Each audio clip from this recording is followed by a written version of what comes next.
Bonjour à tous, soyez bénis dans le nom de Jésus. Salut tout le monde, j'espère que vous allez bien. Ici François et Samuel. Hey, salut à toi!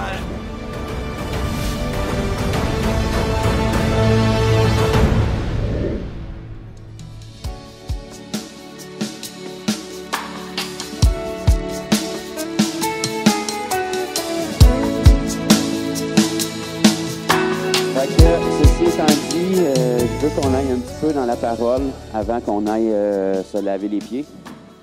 Question que la parole puisse nous travailler pour qu'on puisse suer les pieds bien comme il faut. Donc, comment est-ce qu'il y en a ici qui ont déjà pratiqué le lavement des pieds? À pied levé. 1, 2. C'est minime. On va dire peut-être 0,1% des personnes qui sont ici. Donc, c'est pour ça que je voulais vraiment qu'on regarde un petit peu dans la parole avant pour voir ce qu'il en est. On ne fait pas ça parce qu'on veut être spécial ou différent des autres aujourd'hui. Je fais ça premièrement parce que ça fait quand même longtemps que le Seigneur me le met à cœur. Je ne suis pas pasteur, donc je n'ai pas d'église, mais dans des occasions qu'on a des gens rassemblés, puis que c'est moi qui fais le planning, bien, je peux le mettre au planning. Et puis, je veux vraiment pouvoir le partager avec des frères et sœurs. Comme j'ai dit, on ne force personne aujourd'hui. Si vous ne voulez pas, soyez libre. On va aller vous chercher, puis on va vous mettre dans le bac. Mais vraiment, on veut juste partager ce que la parole dit là-dessus. Peut-être le pourquoi est-ce que c'est si peu pratiqué aujourd'hui, peu ou pas pratiqué. Et puis vraiment vous donner les deux côtés de la médaille et puis profiter de cette journée-là qui est un rassemblement en fait pour qu'on puisse fraterniser ensemble. Mais le lavement des pieds, selon ce qu'on va lire dans la parole, c'était une façon qui nous a été donnée vraiment pour manifester notre amour les uns aux autres, puis éviter qu'on commence à penser qu'on est meilleurs les uns que les autres. Parce qu'en Christ, on est tous les meilleurs. Fait qu'on est tous des meilleurs, fait qu'il n'y a personne qui est au-dessus d'un autre.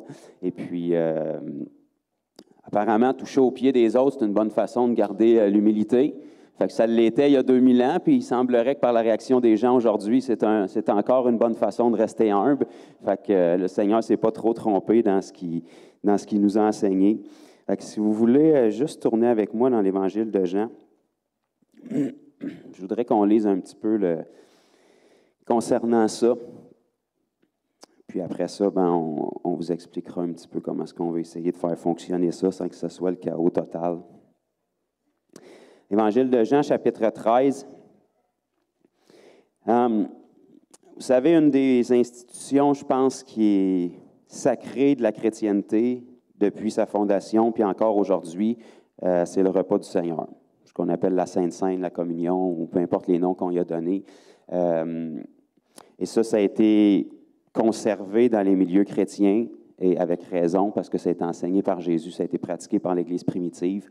On sait dans la parole le pourquoi, ça a été bien enseigné, ça a été révélé à l'apôtre Paul par la suite pour qu'il le rapporte aux Églises du Nouveau Testament. Mais avant que le repas du Seigneur soit institué, c'est-à-dire la veille où Jésus a été crucifié, où est-ce qu'il a partagé ce dernier repas-là avec ses disciples, juste avant que ce repas-là soit partagé, il y a un autre événement qui s'est produit, qu'on néglige souvent, c'est ce qu'on s'apprête à lire, c'est le lavement des pieds. Et ce n'est pas un hasard si ça a été fait ensemble, ce n'est pas un hasard si c'est parmi les dernières choses que le Seigneur a fait avant d'être séparé de ses disciples. Et ce n'est pas un hasard si je veux vous le partager aujourd'hui, puis qu'on veut partager ça avec vous, puis le faire aussi ensemble. Donc, dans l'Évangile de Jean, chapitre 13, c'est le seul évangile qui nous rapporte ça. On dirait que les autres avaient été un peu trop mal à l'aise, fait qu'ils ont skippé par-dessus ces détails-là. Tout d'abord parce que parmi les auteurs des évangiles, Matthieu, Marc, Luc, on avait Matthieu, Marc, Luc, Jean, on avait juste Matthieu et Jean qui étaient présents. Donc, Marc et Luc ne faisaient pas partie des 12. Et il semblerait que Matthieu, qui aimait bien les détails, pour ça que son livre a 28 chapitres, il a décidé de skipper ce détail-là. Mais Jean, qui est un disciple proche du Seigneur, lui, il ne l'a pas skippé. Jean était connu comme le disciple que Jésus aimait parce que c'est lui qui, de ce qu'on sait, aimait le plus le Seigneur. Il était toujours plus proche du Seigneur. Et la plus grande manifestation d'amour que le Seigneur a eue avant de quitter ses disciples, c'est le repas fraternel, le repas du Seigneur, la Sainte Seine qu'il a pris avec eux et cet événement-là de lavement des pieds qu'il a pratiqué juste avant. Ça nous dit dans le chapitre 13 de l'Évangile de Jean, avant la fête de la Pâque, Jésus, sachant que son heure était venue de passer de ce monde au Père, et ayant aimé les siens qui étaient dans le monde, mis le comble à son amour pour eux. Donc là, il faut comprendre qu'au-delà de ce qu'on appelle un lavement des pieds, la Bible nous décrit ça comme le comble de son amour pour eux.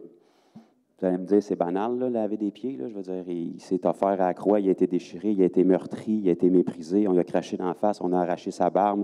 C'est encore bien plus intense. Oui, ça l'était, mais de son vivant, lorsqu'il était avec eux, la Bible nous dit que cette marque-là qu'il a faite, c'était le comble de son amour pour eux. Il faut comprendre qu'à l'époque, c'était commun là, de se laver les pieds. Là. Adidas et Nike n'étaient pas tout à fait établis en Israël à cette époque-là. Fait que les gens se promenaient en sandales, nu-pieds. Les compagnies de pavage n'étaient pas trop fortes dans ce temps-là non plus. Fait que les gens marchaient beaucoup et en sandales, nu-pieds. Donc, bien évidemment, ils se lavaient les pieds quand ils arrivaient à leur destination. Donc, c'était une pratique commune de se laver les pieds. Le problème, c'est que le lavement des pieds, ce n'était pas pratiqué par les gens de haute gamme, c'était pratiqué par les esclaves et les serviteurs. Okay? Donc, quand tu arrivais chez vous, c'est le valet puis l'esclave qui te lavait les pieds. Ce n'était pas ton frère, ta soeur, ton père, ta mère ou quelqu'un de haute gamme. C'était les gens de bas niveau qui avaient cette tâche-là de laver les pieds de ceux qui revenaient de longues marches et qui avaient les pieds poussiéreux. Mais là, la Bible nous dit ici que Jésus, la veille où est-ce qu'il allait être livré, il a mis le comble à son amour pour eux. Pour qui? Pour ses disciples. Et regardez bien ce que Jean a pris la peine de spécifier.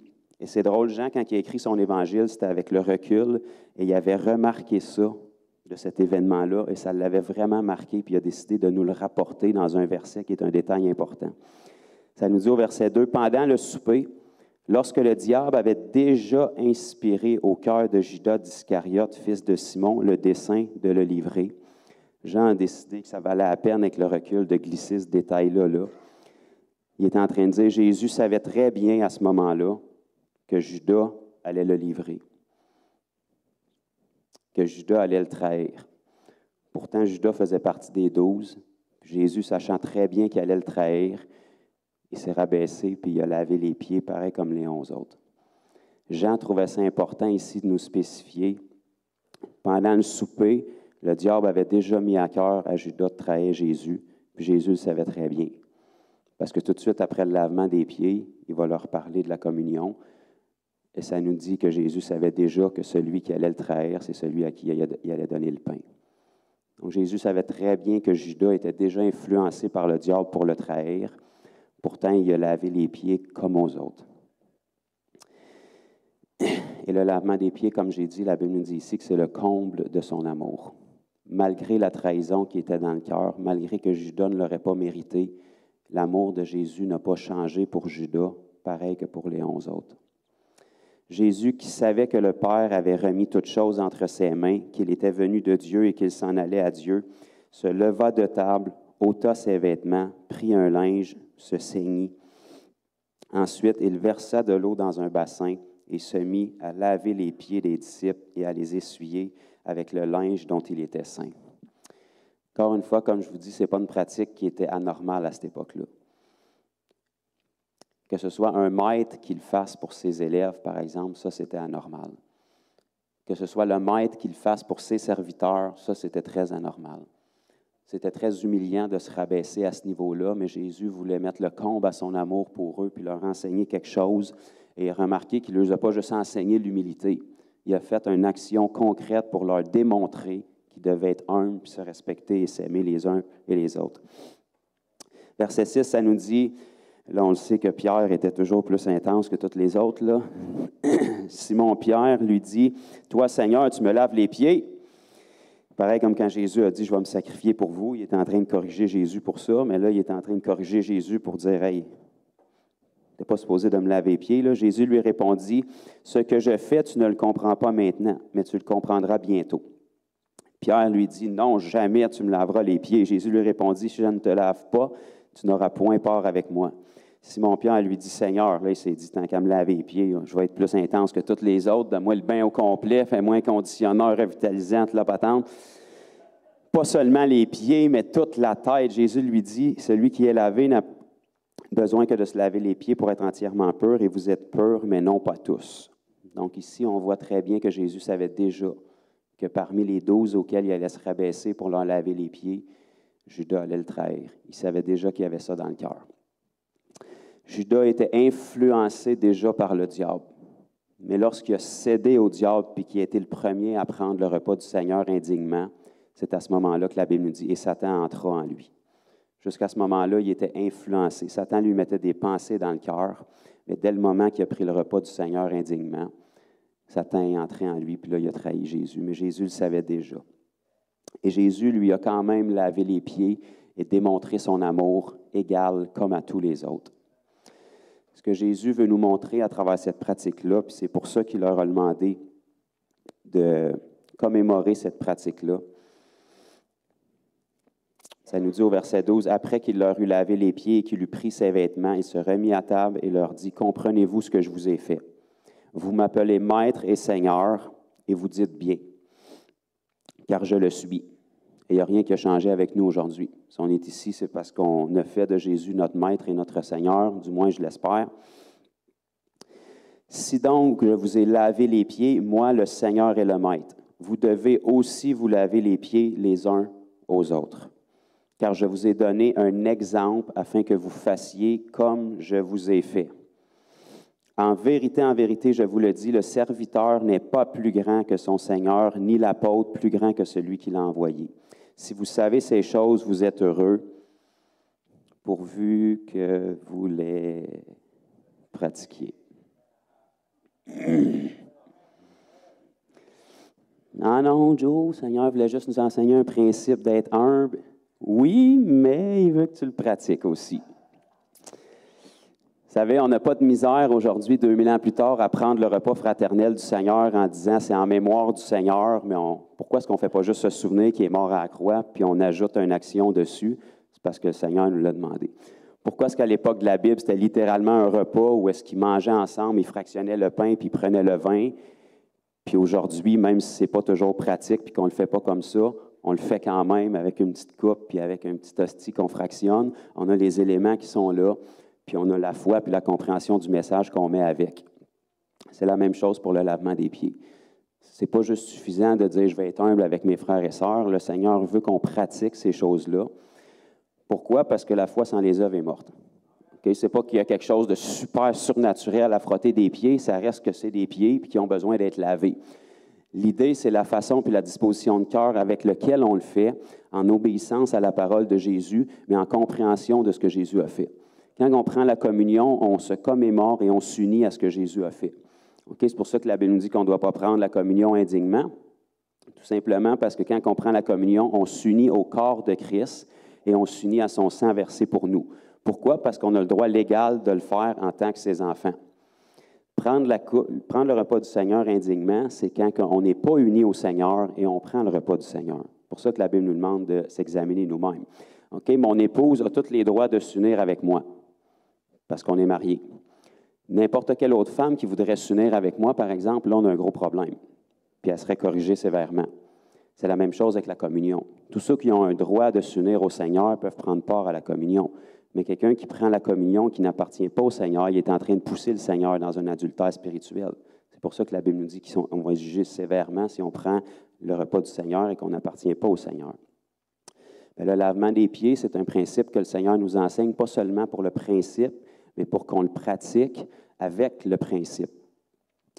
Bien que la communion ait été conservée 2000 ans après, puis je crois, en tout cas de l'expérience que j'ai, dans la majorité des milieux chrétiens, elle est encore pratiquée. Et c'est correct, la Bible enseigne de le faire. En revanche, dans la majorité des milieux chrétiens que j'ai vus dans ma vie, en plus qu'une trentaine d'années, j'ai pratiquement jamais vu le lavement des pieds être conservé. Pourtant, Jésus a enseigné ce principe-là la même soirée, à quelques minutes d'intervalle.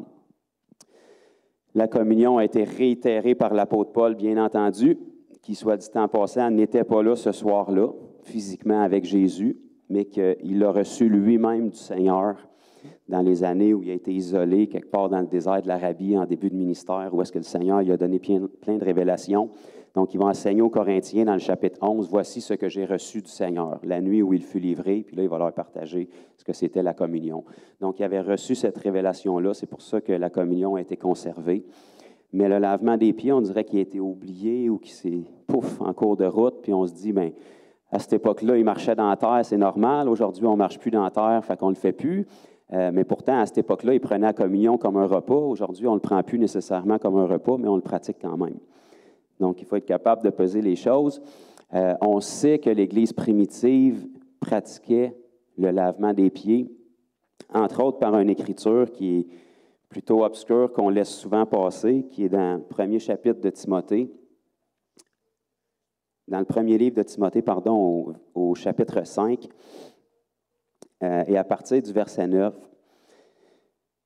ça nous dit que c'est Paul, naturellement, qui donnait des instructions à Timothée, qui était un évangéliste et un ancien dans l'Église, et lui donnait des instructions sur la façon de traiter certaines situations, dont les veuves ici. Et puis, il leur dit au verset 9, 1 Timothée, chapitre 5, verset 9, qu'une veuve, pour être inscrite sur le rôle, c'est-à-dire pour qu'elle puisse être aidée ou financée par l'Église ou être bénie par l'Église pour ses besoins, parce qu'on se rappelle, à cette époque-là, il n'y avait pas d'aide gouvernementale. Quand une veuve perdait son mari, bien, il fallait qu'elle apprenne à mendier puis à vivre comme qu'elle pouvait parce qu'il n'y avait plus de revenus. Donc, ça nous dit, pour qu'une veuve puisse être inscrite sur le rôle, il faut qu'elle n'ait pas moins de 60 ans, qu'elle ait été femme d'un seul mari, qu'elle soit recommandable de bonnes œuvres, ayant élevé des enfants, exercé l'hospitalité et lavé les pieds des saints. Donc, pas les pieds de n'importe qui, comme c'était coutume de le faire dans le naturel, mais aussi laver les pieds des saints. Ça, c'est Paul à Timothée, Église, Nouveau Testament, après la résurrection, après l'effusion du Saint-Esprit, après la Pentecôte, dans vos Bibles, puis dans la mienne. Fait que ça veut dire que le fait que ça peut nous écœurer ou que ce n'est pas commun, ce n'est pas des excuses valables pour ne pas le faire. Fait que le pourquoi est-ce que ce n'est pas fait suffisamment, bien là, ce n'est pas à moi de débattre ça. Moi, je sais juste que le Seigneur l'a déposé sur mon cœur et puis je veux avoir ma conscience claire avec ça. Si le Seigneur vous interpelle aujourd'hui puis que vous voyez avec clarté ce que la parole enseigne, bien, vous êtes bienvenus de participer.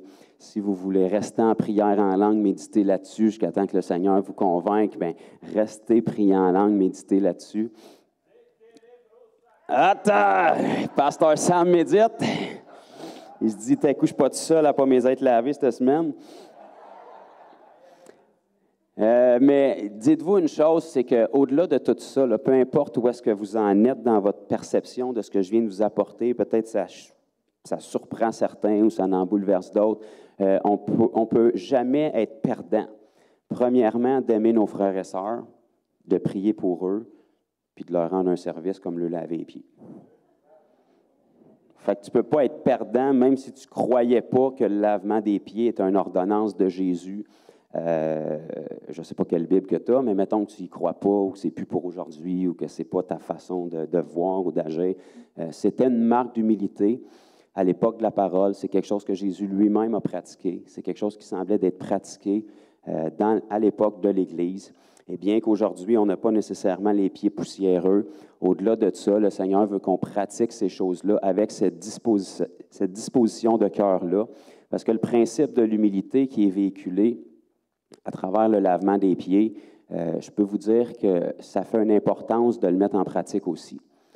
Souvent, il y a de la médisance, il y a des querelles entre frères et sœurs qui ne sont pas résolues. On fait juste changer de rangée quand on le voit, puis on met des mots spirituels par-dessus, puis on dit « j'ai pardonné, j'y tiens pas rancune, puis je veux garder mon cœur dans l'humilité ».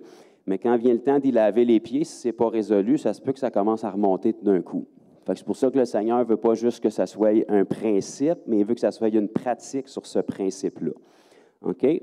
Donc, on a toutes des différences, on a toutes des façons de penser. On est tous à des niveaux différents dans notre foi chrétienne, mais le fait d'être capable de dire, OK, on va mettre de côté, puis là, je vais te le prouver que je te pardonne parce que je me mets à genoux puis je te lave les pieds. Puis tu vas me le prouver que tu l'acceptes parce que tu te mets à genoux puis tu me laves les pieds toi aussi. Puis après ça, on va prendre l'eau, on va mettre ça dans un verre, puis on va prendre la communion avec... Non, c'est pas ça. Ça, c'est pour ceux qui sont vraiment spirituels, là. Mais donc, c'est ça. Ça fait-tu du sens pour peut-être le tiers de la salle, au moins? Ou... Fait que je sais que c'est peu commun. Je sais qu'on ne fait plus vraiment ça de nos jours, puis on s'arrange avec nos pieds tout seuls. Pour la majorité, on ne lave pas. C'est pour ça qu'on prend des douches, puis ça se fait en même temps. Mais l'idée, c'est qu'on veut vraiment dire à nos frères, nos sœurs, je vous aime, je ne suis pas supérieur à toi. S'il y a eu des chichis, des chachas avec un et l'autre, choisissez donc ces personnes-là pour laver les pieds. Et dites, toi, tu mériterais que je te lave les pieds. pour être capable de régler vos comptes là, tout de suite. Et puis, que ça puisse peut-être devenir une pratique vraiment qui va toucher vos cœurs puis que vous puissiez commencer à le pratiquer. C'est pas obligé d'être un gros événement, mais des fois, on fait une soirée de prière ou on se rassemble ensemble, faire une étude biblique ou quelque chose, on prend la communion ensemble avant le repas. Ça fait pas plus mal de se laver les pieds aussi. Ça nous apprend à s'aimer les uns les autres, ça nous apprend à se remettre au même niveau. C'est pas parce que quelqu'un a un micro dans les mains qu'il est supérieur à qui que ce soit, et l'inverse non plus. Donc, ça nous apprend vraiment à se servir les uns les autres. Et puis, même si on n'a pas de poussière sur les pieds, bien, ils vont se sentir meilleurs après. Donc, on a béni notre frère, on a béni notre sœur. Puis, en plus de ça, bien, on veut prier pour notre frère et notre sœur pendant qu'on fait ça. Amen. Puis, on veut prier les uns pour les autres. Fait que c'est ça qu'on va faire cet après-midi. Et puis, mais que l'engrenage soit parti, si ce n'est pas trop le chaos, et que ça peut rouler tout seul, bien, on va avoir 2 baptêmes aussi qu'on va faire pour un petit couple de Québec qui sont là-bas. Donc, Steve et Nancy.